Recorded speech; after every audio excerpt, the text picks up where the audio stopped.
السلام عليكم، أهلا بكم في المحاضرة السادسة من دورة تصميم صفحات الإنترنت باستخدام لغة ال HTML. في الدرس ده هنتعرف على الجداول وخصائصها وكيف وإزاي نستخدمها لتنسيق البيانات بطريقة منظمة واحترافية.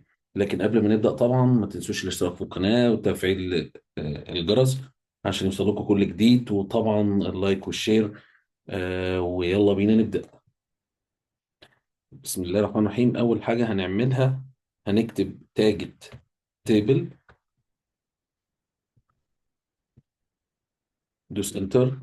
كده انا بدأت اول تاج عندي اللي هي تاج التيبل. ممكن نكبر كده. بعد كده بقول له تي ار، اختصار لتيبل رو. تي ار تيبل رو. في التيبل رو بعمل تي اتش اللي هي تيبل هيدر او تيبل هيدنج، الاثنين بنفس المعنى. تي اتش وبكتب مثلا نيم. تي اتش تاني وبكتب مثلا ايج. هنلاحظ ان بيبدأ تظهر لي البيانات عندي بخط سميك في الصفحة وجنب بعض. فالتيبل هيدر او تيبل هيدنج اللي هو تي اتش بدي عنوان للجدول ده، كده اول صف في الجدول. هاجي اقول له تي ار تاني واقول له تي دي اللي هي تيبل داتا او تيبل ديتيل، وهبدأ اديله البيانات. فهقول له احمد. تي دي تاني واقول له علي، اسف، واقول له مثلا 20. فكده يبدا يظهر لي عندي اول صف اللي هو احمد و20. طب لو انا جيت زودت في التي اتش هنا كده، قلت له مثلا الاي دي، وجيت زودت هنا قلت له تي دي وقلت له واحد، فهيبدا يطلع لي اي دي واحد، النيم احمد، الايدج 20. طب جيت زودت تي ار كمان، وبعد كده قلت له تي دي 2، تي دي علي، تي دي 30 مثلا، هيبدأ يظهر لي الاسم التاني. فكده انا ابتديت اعمل اول جدول عندي، وعرفنا يعني ايه تيبل وتي ار ويعني ايه تي اتش. طب انا ملاحظ ان الجدول عندي هنا من غير اي بوردرز، يعني ما فيهوش اي فواصل. فممكن اجي هنا عند التيبل واديله اتريبيوت او اديله بروبرتي اللي هي بوردر مثلا اتنين، فيبدأ يديني البوردرز اللي حضراتكم شايفينه كده. طبعا الطريقة دي مش أفضل حل، في طرق أفضل بكتير هناخدها في إن شاء الله في مادة سي اس اس. لكن ده عشان نبقى عارفين اللي هو الاتريبيوت بتاع البوردر. طيب. كمان ممكن عندنا يبقى في حاجات بتحتاج إن احنا ننقل عملية دمج للخلايا. فممكن لو أنا جينا عملنا تيبل تاني كده، في التيبل التاني قلت له تي ار، وقلت له هنا مثلا الفول نيم.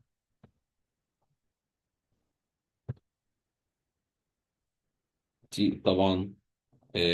احنا هنا عملنا كده، نعمل هنا تي اتش الفول نيم، وتي اتش تاني مثلا الادرس، وتي ار. وهاجي تحت التي ار هعمل تي اتش تاني. هو ينفع اعمل تي اتش تاني تحت التي اتش؟ اه ينفع. فاعمل تي اتش تاني كده واقول ان ده الفيرست نيم،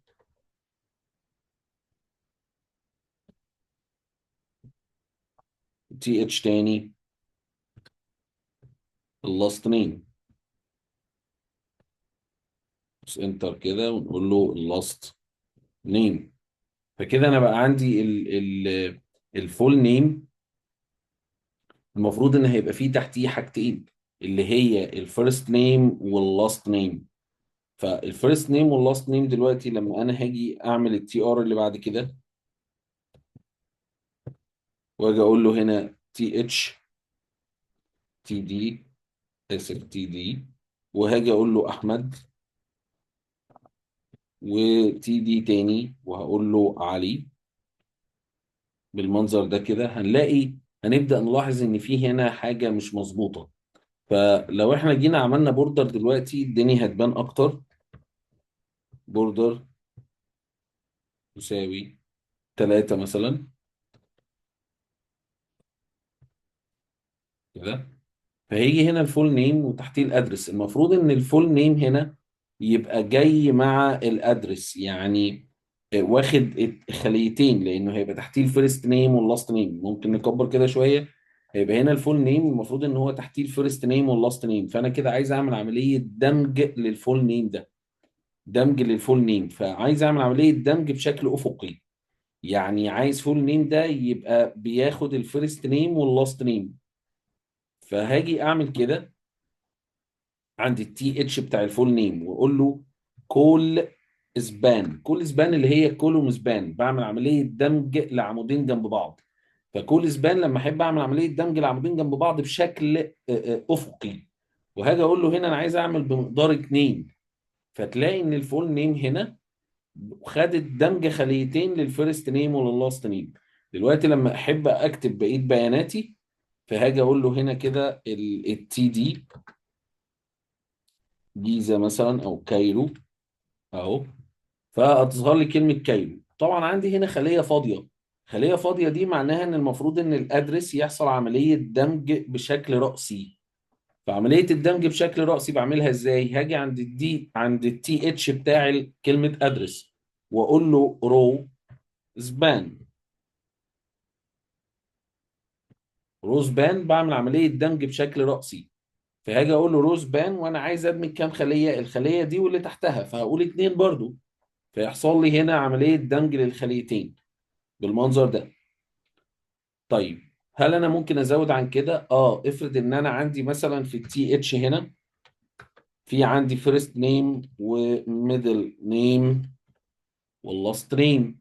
فكده انا بقى عندي حاجه مش مظبوطه، لان انا عندي هنا الفول نيم تحتيه الفيرست نيم والميدل نيم، والمفروض ان اللاست نيم تيجي آه، بعد الميدل نيم، والادرس دي تيجي في الاخر، والادرس تيجي في الاخر. ففي الحاله دي انا هقول له انا عايز ادمج كام؟ عايز ادمج 3 خلايا. فتبقى الفول نيم اهي، بعد كده الفيرست نيم الميدل نيم اللاست نيم وادي الادرس. في الحاله دي انا محتاج ازود تي دي. لازم هنا ازود تي دي، لان هنا هيبقى مثلا احمد علي محمد مثلا، وهنا هاجي اقول له العنوان من كي.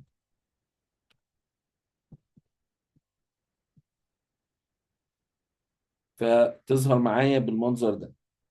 فكده انا قدرت اعمل عمليه دمج للخلايا بشكل افقي اللي هو الكول سبان، وعمليه دمج للخلايا بشكل راسي اللي هي الروز بان.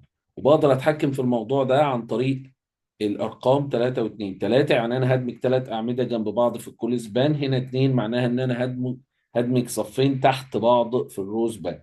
طب هل عمليه الدمج دي تنفع تتم في اي خليه من الخلايا التانيه؟ يعني تنفع تتم في التي دي او ايا كان انا عايز ادمج ايه؟ طبعا ينفع. يعني تقدر تعمل الحركة دي في أي حتة في الصفحة، في الجدول آسف. تقدر تعملها في أي حتة في الجدول زي ما أنت عايز، يعني مش شرط إن أنت تشتغل على التي اتش خالص. أشوفكم في الفيديو اللي جاي إن شاء الله، وهناخد الإيمجز بقى وإزاي نحط الإيمجز عندنا. ما تنسوش تفعيل الجرس والاشتراك. السلام عليكم.